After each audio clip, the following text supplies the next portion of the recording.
राज्यातल्या सर्व पात्र लाभार्थी लाडक्या बहिणी ह्या नोव्हेंबरच्या हप्त्याची आतुरतेने वाट पाहत होत्या, पण नोव्हेंबरचा महिना पूर्णपणे संपला तरी सुद्धा नोव्हेंबरच्या हप्त्या संदर्भात कसलीही माहिती समोर आलेली नाही। तर जी.आर. कधी येणार, नोव्हेंबरचा हप्ता आमच्या खात्यावर कधी येणार, त्यानंतर नोव्हेंबरच्या हप्त्यासोबतच डिसेंबरचा हप्ता सुद्धा एकत्रित येणार का, केवायसी संदर्भात काही नवीन अपडेट आहे का, लाडक्या बहिणींच्या मनात बरेचसे प्रश्न आता निर्माण झालेले आहेत। तर लाडक्या बहिणींनो, तुमच्या सर्व प्रश्नांचं निवारण आपण आजच्या व्हिडिओमध्ये करण्याचा प्रयत्न करणार आहोत। त्यामुळे तुम्ही जर नवीन असाल तर नक्कीच आपल्या व्हिडिओला लाईक करा, चॅनलला सुद्धा सबस्क्राइब करा। असेच महत्त्वपूर्ण आणि माहितीपूर्ण व्हिडिओ अगदी थोड्या शब्दात तुम्हाला आपल्या चॅनलवर पाहायला मिळत असतात। चला तर मग तुमचा जास्त वेळ न घेता आपण डायरेक्ट व्हिडिओला सुरुवात करूया। नमस्कार, मी भाऊसाहेब कोळे स्वागत करतो तुमचं लाडकी बहीण योजनेच्या एका नवीन व्हिडिओमध्ये। तर पाहून घ्या लाडक्या बहिणींनो, नोव्हेंबरचा महिना आता पूर्णपणे संपलेला आहे। डिसेंबरच्या महिन्याला सुरुवात झालेली आहे आणि मिळालेल्या माहितीनुसार डिसेंबरच्या पहिल्या आठवड्यात या हप्त्याचं वितरण होण्याची शक्यता वर्तवल्या जात आहे।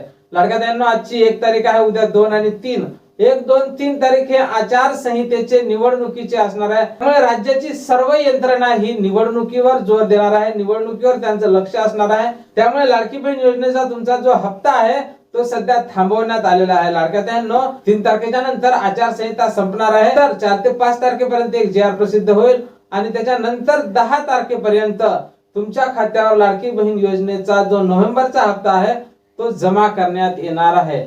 पण लाडक्या बहिणींनो, आता लाडक्या बहिणींना प्रश्न पडलेला आहे की नोव्हेंबर आणि डिसेंबरचा हप्ता हा एकत्रित येईल का। बऱ्याचशा लाडक्या बहिणी आता व्हिडिओमध्ये कमेंट करून विचारत होत्या की नोव्हेंबरच्या हप्त्याला जर उशीर होत असेल तर मग डिसेंबरचा हप्ता सुद्धा एकत्र द्यायला पाहिजे, अशी मागणी सुद्धा आता लाडक्या बहिणी करत आहे। आणि लाडक्या बहिणींनो, तुमची ही मागणी जोरदार असली पाहिजे।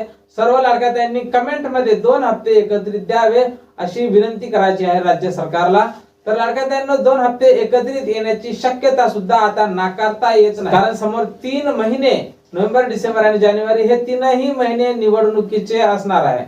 त्यामुळे निवडणुकीच्या काळात लाडकी बहीण योजनेत जर काही अडचणी निर्माण होत असेल, जर अडथळा येत असेल या आचारसंहितेचा आणि निवडणुकीचा, तर लाडकी बहीण योजनेचे जे 3ही हप्ते आहेत ते आमच्या खात्यावर निवडणुकीच्या अगोदर जमा करावे अशी विनंती आता सरकारला लाडक्या ताई सुद्धा करत आहे। आम्ही सुद्धा आमच्या व्हिडिओ मार्फत हीच विनंती राज्य सरकारला करत आहोत की 3ही हप्त्याचे पैसे एकत्रित जमा करण्यात यावे। कारण लाडक्या बहिणींनो, बाकीच्या ज्या योजना होत्या, श्रावण बाळ योजना, संजय गांधी निराधार योजना, निवडणुकीच्या काळातच त्यांच्या खात्यावर पैसे जमा झाले। आचारसंहिता चालू असताना त्यांच्यासाठी एक जी.आर. प्रसिद्ध करण्यात आला आणि त्यांचे पैसे त्यांच्या खात्यावर वितरित सुद्धा झाले। लाडक्या बहिणी या वाट बघत राहिल्या की आमच्या खात्यावर सुद्धा लाडकी बहीण योजनेचा पैसा हे निवडणुकीच्या काळातच येईल, पण लाडक्या बहिणींनो तसं काहीही घडलेलं नाही। त्यामुळे लाडक्या बहिणींनो, तुमची मागणी ही जोरदार असली पाहिजे।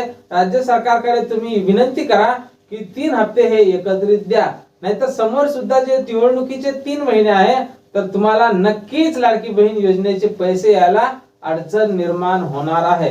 आता 3 तारखेला निवडणूक संपणार आहे, त्यामुळे तुम्हाला नोव्हेंबरचे पैसे तुमच्या खात्यावर जमा होईल, पण पुन्हा आचारसंहिता जानेवारी पर्यंत असणार आहे। त्यामुळे पुन्हा तुम्हाला लाडकी बहीण योजनेचे पैसे येण्यासाठी अडचण येणार आहे। त्यामुळे लाडक्या बहिणींनो, तुमची मागणी ही जोरदार असली पाहिजे। आणि लाडक्या बहिणींनो, तुम्हाला माहित आहे निवडणुकीच्या काळात हे शक्य आहे। मागच्या वर्षी सुद्धा विधानसभा निवडणुकीच्या अगोदर 2 हप्ते तुमच्या खात्यावर एकत्रित जमा केले होते। त्यामुळे या वर्षी सुद्धा हे 3 हप्ते तुमच्या खात्यावर जमा होऊ शकतात। त्यामुळे लाडक्या बहिणींनो, तशी तुम्ही निराशा ठेवू नका, जरी उशीर होईल पण लाडक्या बहिणींनो 3ही हप्ते एकत्रित येण्याची शक्यता ही नाकारता येत नाही।